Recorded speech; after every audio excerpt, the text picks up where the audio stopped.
তুমি কি জানো, কখনো কখনো নিজের কষ্টটা কাউকে বলা যায় না।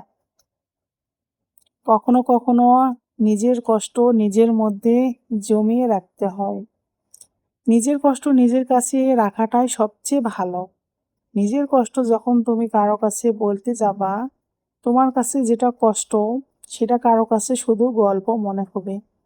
তাই নিজের কষ্ট নিজের কাছে রাখা ভালো, সেটা কারো কাছে শেয়ার করতে যেও না।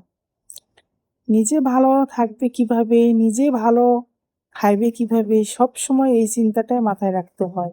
নিজের ভালোটা নিজেকেই বুঝে নিতে হয়, তোমার ভালোটা কিন্তু অন্য কেউ কখনো বুঝিয়ে দিতে আসবে না।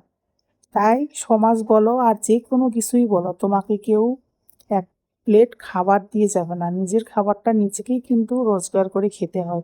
তাই লোকে কি বললো সেদিকে কান না দিয়ে নিজের মতো করে বাঁচতে শিখুন। কথাগুলো কি ঠিক বলেছি? সবাই কমেন্ট বক্সে বলে যাও। আল্লাহ হাফেজ।